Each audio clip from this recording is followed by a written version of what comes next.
J'aimerais que vous tourniez avec moi dans Luc 4. Luc 4. Korarama. Luc 4. Korama Shikama. Je vous dis, la puissance de Dieu est là pour guérir ce matin. Et la puissance de Dieu est là pour faire des miracles. Merci pour votre enthousiasme. Dans Luc 4, Jésus est allé dans le désert. Il était rempli de l'esprit. Il sort du désert. Il a été tenté par l'ennemi. L'ennemi n'a pas pu mettre sa main sur lui, n'a pas réussi à le toucher, parce que Jésus a un contrôle total sur sa chair. Il domine sa chair. Et parce qu'il domine sa chair, l'ennemi ne peut pas entrer. L'ennemi ne peut pas pénétrer. Et j'aimerais te dire, peuple de Dieu, quand tu domines ta chair, tu es extraordinairement puissant spirituellement. Oh. Alléluia. C'est mieux ça. Quand tu domines ta chair, l'ennemi ne peut pas te toucher. Tu dois dominer ta chair. C'est le seul job que Dieu te demande. Dompte ta chair, domine-la, tiens-la sous tes pieds. Tes pensées, tes émotions, ton cœur, tous ces accès que l'ennemi a, ce sont des portes ouvertes à l'ennemi. C'est ce par quoi il aime passer pour te toucher, te troubler, t'affaiblir, te détruire. Mais il n'a pas pu le faire pour Jésus, parce que Jésus avait sa chair sous contrôle. Il faut que tu aies ta chair sous contrôle. Jésus est rentré dans le désert. La Bible dit qu'il était rempli de l'Esprit. Il est sorti du désert. Il était revêtu de l'Esprit. Donc écoutez-moi, nous qui prêchons sur le feu et sur le Saint-Esprit, comprenez la différence entre être rempli du Saint-Esprit et être revêtu du Saint-Esprit. Vous avez été rempli du Saint-Esprit. Maintenant, vous avez besoin d'être revêtu du Saint-Esprit. Vous avez besoin d'une onction plus grande. Vous avez besoin d'une onction plus forte. Vous avez besoin d'un revêtement surnaturel. Quelque chose de plus grand. C'est pourquoi nous disons plus Seigneur, plus Seigneur. Mais cela ne peut pas se faire. Alléluia. Cela ne peut pas se faire si la chair n'est pas sous autorité. Ce qui t'empêche d'être revêtu, c'est ta chair.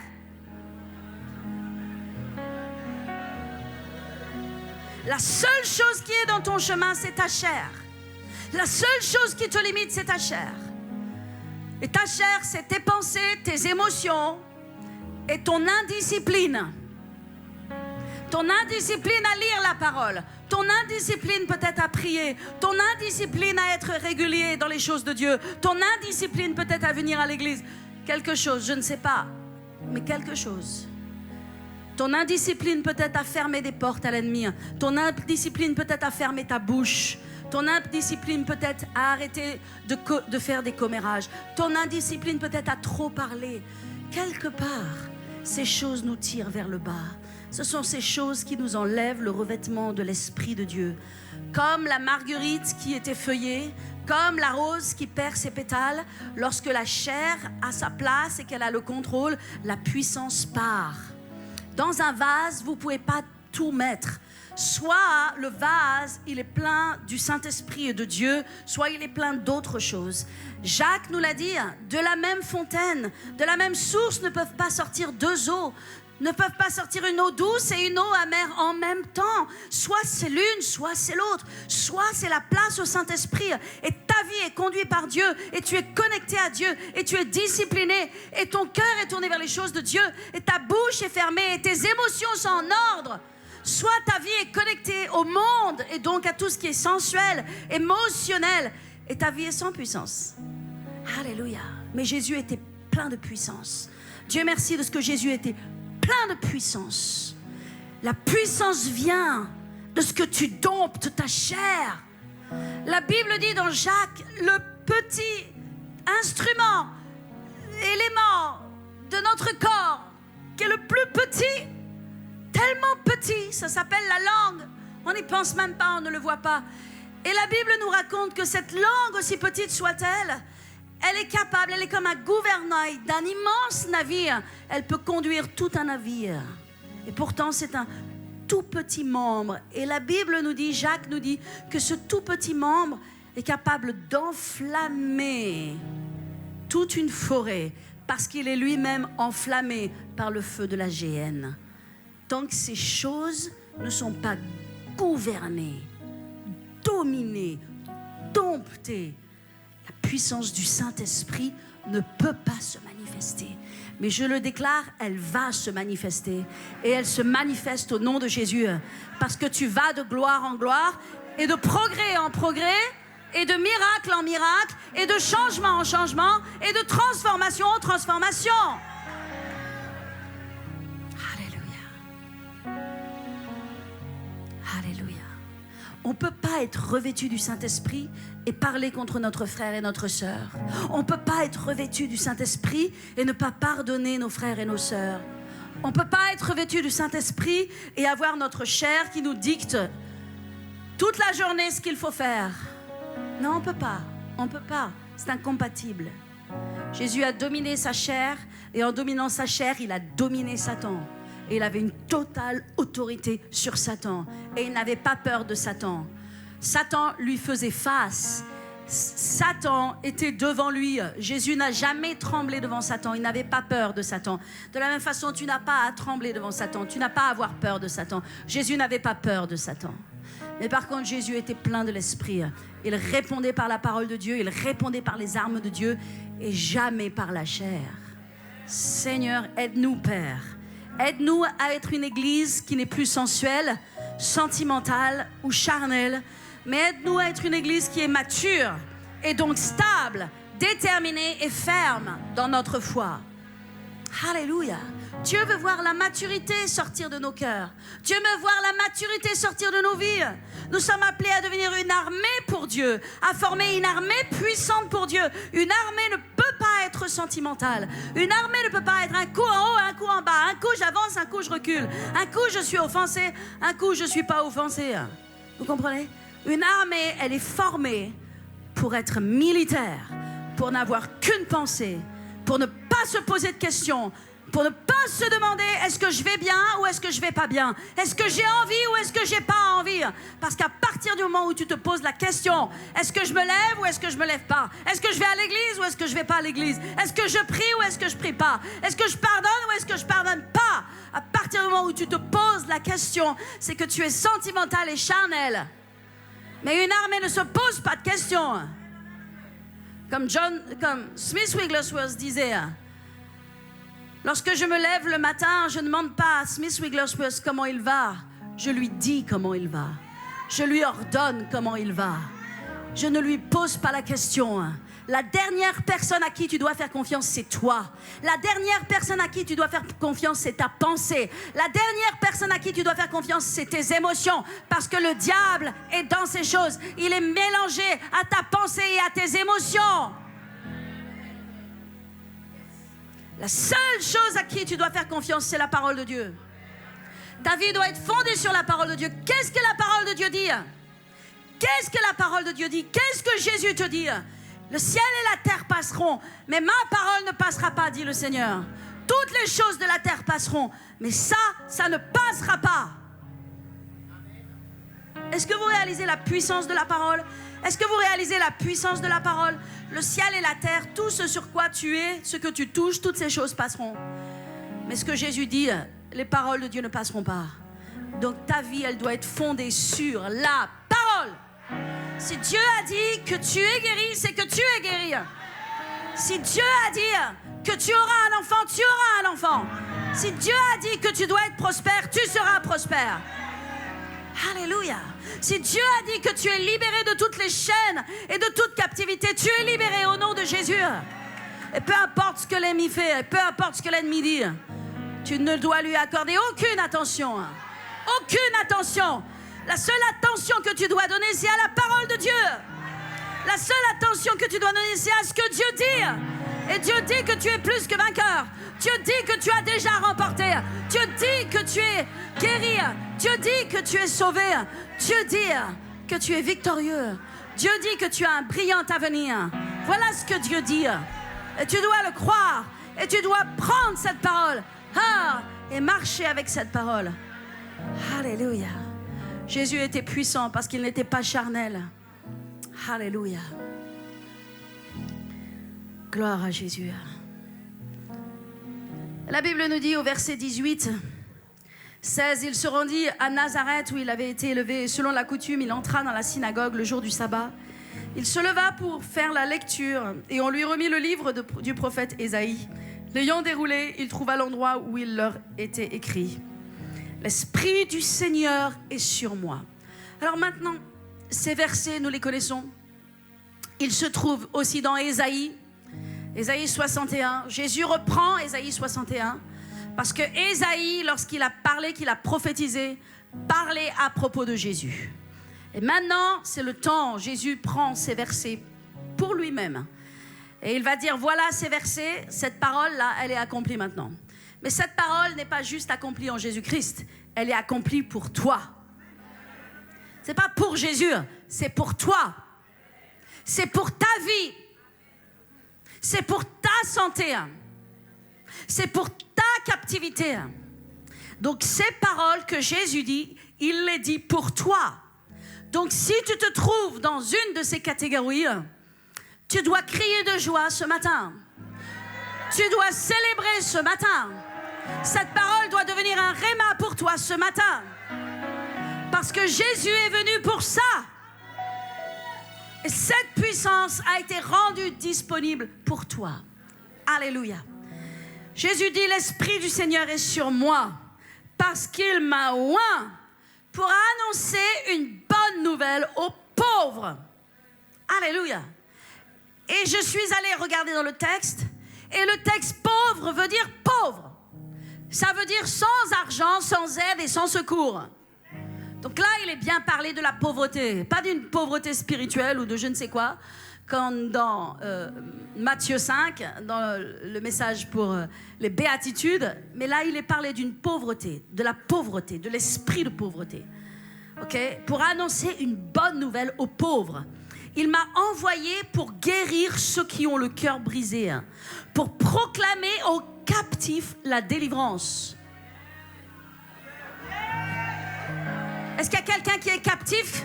Alléluia, quelque part dans sa vie, captif de pensée, captif d'attitude, captif d'habitude, captif d'addiction, captif d'une maladie. Alléluia, pour proclamer aux captifs la délivrance et aux aveugles le recouvrement de la vue. Alléluia. Oh. Alléluia. Pour renvoyer libres les opprimés et pour publier une année de grâce du Seigneur. Amen. Jésus est venu pour cela. Il est venu pourquoi? Pour donner une bonne nouvelle aux pauvres. Il n'est pas venu donner une mauvaise nouvelle. Il est venu donner une bonne nouvelle. Amen. Il est venu pour guérir ceux qui ont le cœur brisé. Si ton cœur est brisé ce matin, il va être guéri au nom de Jésus. Pour proclamer aux captifs la délivrance. Si vous êtes dans une captivité, quelle qu'elle soit, mentale, physique, sexuelle, addictive, quelle qu'elle soit, alléluia, Jésus est venu proclamer la délivrance aux captifs, le recouvrement de la vue aux aveugles, libérer les opprimés et publier une année de grâce du Seigneur. Amen. Est-ce que vous êtes toujours avec moi? Il est écrit verset 20, « Ensuite il roula le livre et le remit au serviteur et s'assit. Et tous ceux qui se trouvaient dans la synagogue avaient les regards fixés sur lui. Alors il commença à leur dire, aujourd'hui cette parole que vous venez d'entendre est accomplie. Et tous lui rendaient témoignage. Et ils étaient étonnés des paroles de grâce qui sortaient de sa bouche. N'oubliez pas que Jésus, à ce moment-là, est à Nazareth. Ok? Donc dans sa ville natale. Tous lui rendaient témoignage et ils étaient étonnés des paroles de grâce qui sortaient de sa bouche et ils disaient, n'est-ce pas le fils de Joseph? Jésus leur dit, sans doute vous m'appliquerez ce proverbe, médecin, guéris-toi toi-même. Il parlait de la croix là. Et vous me direz, fais ici, dans ta patrie, tout ce que nous avons appris que tu as fait à Capernaum. Mais ajouta-t-il, je vous le dis en vérité, aucun prophète n'est bien reçu dans sa patrie. Attention à la familiarité. Attention à la familiarité. Il y a une chose qui pourrait être considérée peut-être comme un péché. En tout cas, quelque chose dont on doit se prémunir, c'est la familiarité. Lorsqu'on a l'habitude des gens, lorsqu'on a l'habitude des choses, lorsqu'on devient familier, lorsque les choses perdent leur sacré. pour devenir habituel. L'église, lorsque vous avez mis les pieds dedans, le jour où vous avez mis les pieds dedans, vous avez vu le sacré. Vous avez vu l'onction. Vous avez vu la puissance de Dieu. Vous avez vu la gloire de Dieu. Et c'est ce qui vous a attaché à l'église. Mais en travaillant dans l'église, en devenant familier avec l'église, en vous habituant à un certain nombre de choses, les choses ne sont plus devenues sacrées, mais elles sont devenues familières. Et vous savez, la familiarité, c'est une forme de vulgarité. Lorsque l'on est familier avec quelqu'un, c'est qu'on lui manque de respect. Est-ce que vous êtes familier avec votre docteur? Est-ce que vous êtes familier avec votre professeur? Non. Vous gardez les distances nécessaires et vous n'agissez pas avec familiarité parce que sinon, vous aurez des problèmes ou sinon, en tout cas, vous n'allez pas recevoir ce que vous avez besoin de recevoir. Je vous le dis, peuple de Dieu, que l'Église vous plaise, qu'elle soit votre deuxième maison, qu'elle soit un nid pour vous, c'est très bien. C'est une très bonne chose. Mais l'Église n'est cependant pas un lieu de familiarité. Ici, c'est la maison de Dieu. Le Saint-Esprit a sa résidence. Avant que tu ne viennes ce matin, il était déjà là. Et quand tu partiras, il restera là. Parce que c'est la maison de Dieu. C'est sa maison. Et quand tu viens ici, tu ne viens pas dans ta maison. Tu viens dans sa maison. Tu viens pour le louer, pour l'adorer.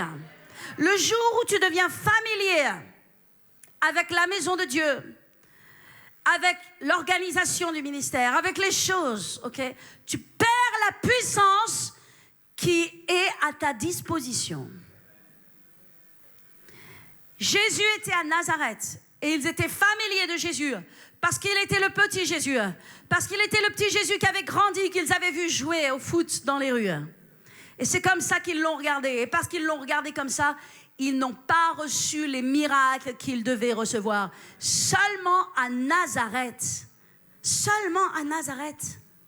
Jésus ne put faire de miracles parce qu'ils l'ont considéré comme étant le fils de Marie et de Joseph, et ils n'ont pas vu en lui le sauveur de gloire que la Galilée a vu, que Capernaum a vu, que tant de villes ont vu, et sur lequel ils ont expérimenté de grands miracles.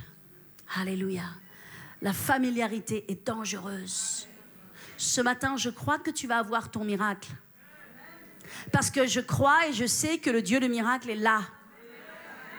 Et il y a des choses incroyables qui vont se passer ce matin.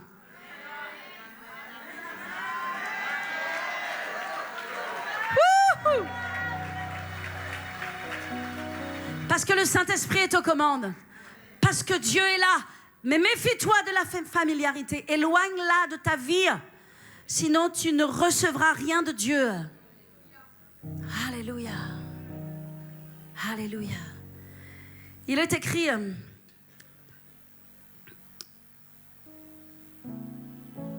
Il est écrit au verset 25, je vous le dis en vérité, écoutez-moi bien parce que c'est important ce que je vais vous dire. Il y avait plusieurs veuves en Israël, du temps d'Élie, lorsque le ciel fut fermé, 3 ans et 6 mois, et qu'il y eut une famine sur toute la terre. Et cependant, Élie ne fut envoyé vers aucune d'elles, si ce n'est vers une femme veuve à Sarepta, dans le pays de Sidon. Puis il dit... Il y avait aussi plusieurs lépreux en Israël du temps d'Élisée le prophète. Et cependant, aucun d'eux ne fut purifié, si ce n'est Naaman le Syrien. Quand il a dit ces choses, il les écrit au verset suivant qu'ils furent remplis de colère.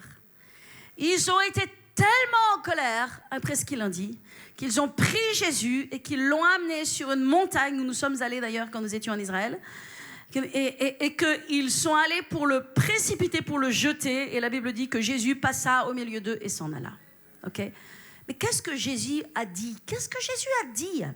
Jésus a dit au temps de la famine en Israël, lorsque le ciel était fermé pendant 3 ans et demi, il y avait beaucoup de veuves. Écoutez-moi, sur la terre, il y a beaucoup de veuves. Sur la terre, il y a beaucoup d'orphelins. Sur la terre, il y a beaucoup de pauvres. Sur la terre, il y a beaucoup de gens malades. Sur la terre, il y a beaucoup de gens qui ont besoin de la grâce de Dieu. Mais Jésus n'a été envoyé envers... Élie n'a été envoyé envers qu'une. Et celle vers qui il a été envoyé n'était même pas dans le territoire d'Israël. Elle était dans le territoire de Sidon, dans un territoire idolâtre et païen. Qu'est-ce que Jésus était en train de dire? Il est capable et il peut pourvoir à tous les besoins. Quand il trouve un cœur ouvert, quand il trouve un cœur disponible. Mais lorsqu'il y a eu la famine, Dieu n'a pas trouvé même un cœur en Israël. Et il est allé chercher une veuve dans le territoire de Sidon. Il y a beaucoup de besoins. Peut-être ici, il y a beaucoup de besoins. Mais combien y a-t-il de cœurs ouverts? Il y a beaucoup de besoins, mais qui a la foi? Il y a beaucoup de besoins, mais qui est dans la familiarité avec Dieu? Il y a beaucoup de besoins. Et il a dit la même chose. Il y avait aussi en Israël beaucoup de lépreux du temps de Élie. Cependant, Élie n'a été envoyé envers qu'un, Naaman, qui venait de Syrie. Oh oui, vous comprenez pourquoi ils ont été en colère? Parce qu'il était en train de leur dire, les cocos, vous êtes là à Nazareth, j'ai grandi au milieu de vous, je ne peux même pas faire des miracles au milieu de vous. Je ne peux rien faire, je suis paralysée. J'aimerais tellement vous bénir, mais votre cœur est fermé. Vous êtes dans la familiarité. Vous ne me voyez pas. Vous ne m'adorez pas. Vous ne me touchez pas. Vous ne pouvez pas prendre de ce qui est sur moi. Et je suis obligée de le donner à d'autres. Et ça passe à côté de vous. Mais moi, je prie, peuple de Dieu, que ça ne passe pas à côté de toi. Alléluia. Alléluia. Parce que Dieu est capable de tout. Il est capable de tout faire. Alléluia. N'êtes-vous pas excités? N'êtes-vous pas enthousiasmés? Il est capable de guérir les cancers. Il est capable de guérir le diabète. Oh, moi, je ne suis pas capable. Mais lui, il est capable. Il est capable de ressusciter les morts. Il est capable de faire lever les paralytiques. Il est capable de tout faire. Il est capable de tout faire. Maintenant, tournez avec moi dans Luc 5.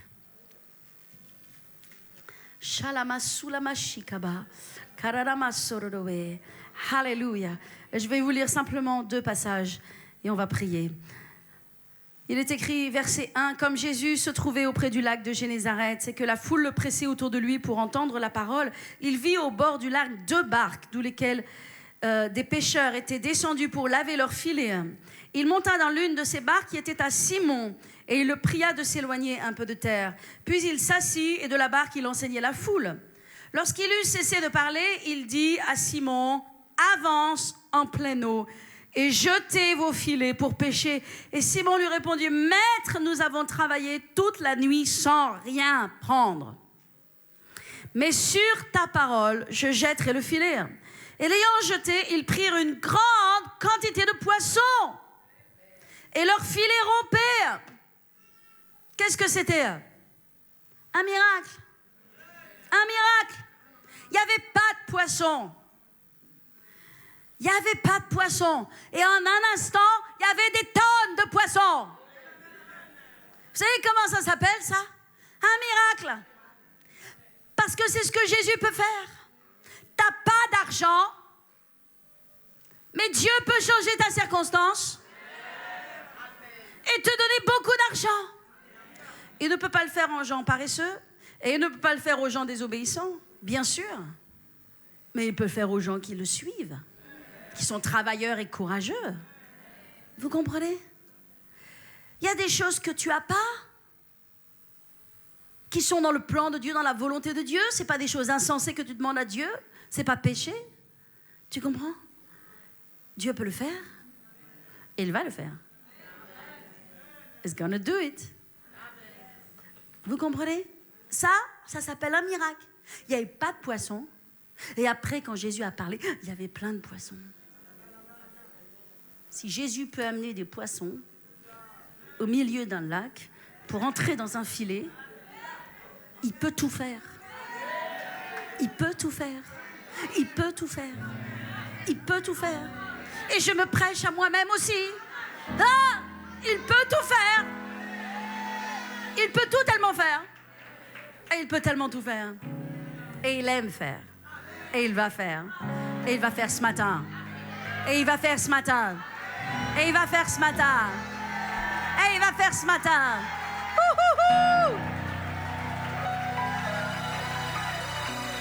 Alléluia. Son nom est Jésus. Et il n'y a pas d'autre nom que ce nom.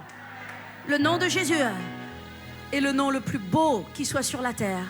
C'est le nom le plus puissant qui soit sur la terre. C'est le plus grand nom d'amour qui puisse être nommé.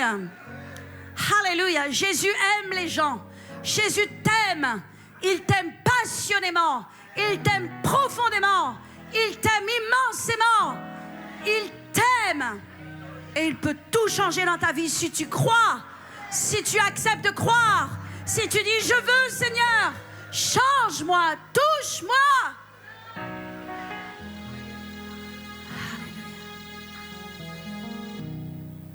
Regardez avec moi, et c'est le dernier passage, verset 12. Jésus était dans une des villes. Et voici un homme couvert de lèpre. J'aime comment c'est présenté. Couvert de lèpre.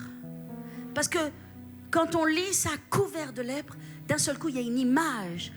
Oh, il y a un homme qui avait de la lèpre. Ok, d'accord.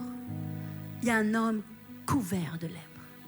Et quand on dit un homme couvert de lèpre, d'un seul coup, il y a une image qui s'allume en toi. Tu le vois. Tu le vois, cet homme. Tu le vois. Peut-être il est couvert d'une lèpre blanche. En tout cas, il est couvert de lèpre. Il est rongé par la lèpre. Il est mangé par la lèpre.